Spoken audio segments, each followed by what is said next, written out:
actually, some people may recognize because it started life as an urban fairy tale. I wrote a short story called What the Emerald Sings. And it's magical, realism, magical fairy tale. And I loaded it up with poetic language to make it more magical. And then I started thinking, well, maybe it really just wants to be a poem. And so I'm condensing it and working on it to become a narrative poem. What the Frog Sings. The little girl was my life, giving away smiles like breathing. She trusted me. She was my treasure, and so I named her Pearl. She called me Mr. Zeb. I taught her how to sing and dance and dressed her in pink satin. And when she danced, our cup filled with dollars. Those were our lucky days. I laughed while Pearl danced, listing in my head all the good things I could buy. But trouble always follows money. The flash of silver, the flash of green, awake my demons who travel close. They work their silver words into my heart. By dusk, with shaky hands, I'd count the hall, minus some for burgers and a Coke. I'd take Pearl under the highway bridge and I'd say, don't you move, no matter what, or they'll get you. She never asked who they were, but her eyes grew big and she hushed. I'd say, you're my tadpole, and wrap her in the dirty blanket. Now don't you move a muscle. Then the demons carried me away, going places children shouldn't see. I'd stumble back hours later, maybe longer, with swollen eyes and a burlap tongue. And Pearl would have saved the watery drink to soothe my aching head. She made me want to cry. One day, a beat-up pendant fell into our cup. Someone's joke, I guess, to make a big noise. The filigree shone like silver, but it was only tin. With green glass gems glued on, the Pearl was entranced. Look, Mr. Zeb, emeralds. I almost slapped her for being the world's fool. It's junk, Pearl, but I let her keep it. It was nothing I could sell. Pearl found a snaggly yarn to string the pendant. When it dangled in the sun, Pearl watched the metal twirl and glint green. She made up verses to her treasure.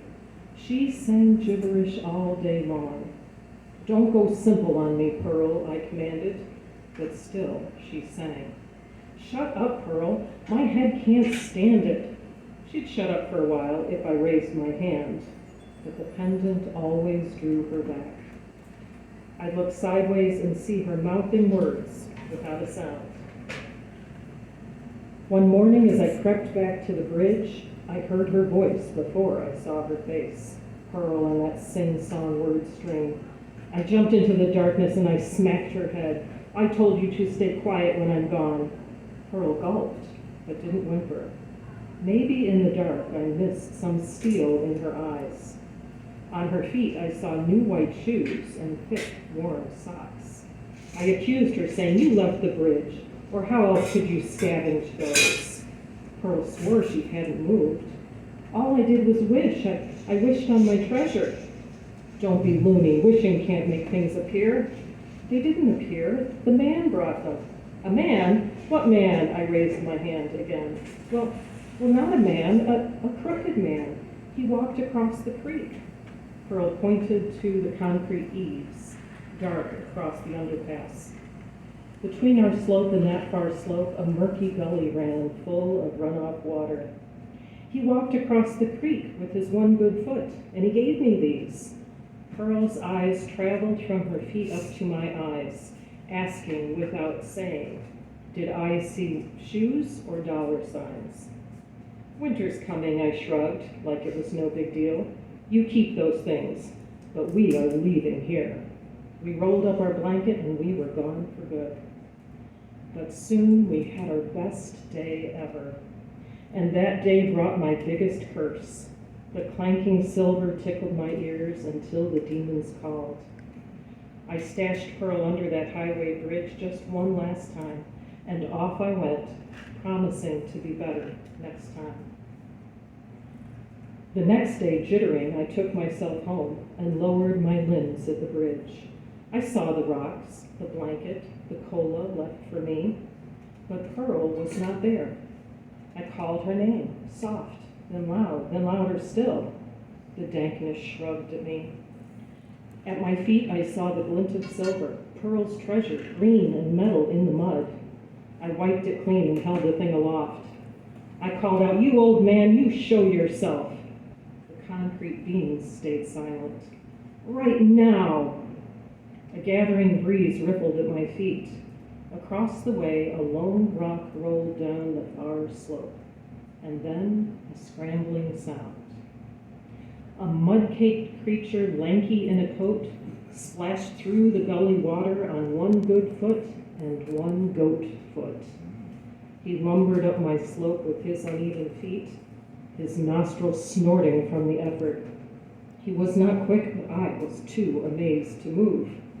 Soon his dirty face was inches from my own. Green flames burned behind his slitted eyes. I didn't care. I was used to demons. I shouted, "You give her back." The old goat man pressed his long face close to mine. Through his crusty mouth he exhaled a sewer stench to shrivel my lungs. The goat man spat 3 venomous words, "She'll come back." His eyes went sly. "If you sing." He turned away without a sound and he was gone. I fell to my knees, gagging for fresh air, crouching in the mud and nearly retching. But then I found the green pendant still embedded in my clutching hand. I jerked the string aloft so hard the gem danced like a hanging man. I opened my mouth, but without a thing to say.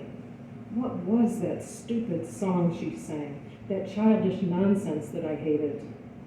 From my throat I forced a halting tune, nowhere near what Pearl had sung. I sang as I tried to remember. I sang as I tried to pray.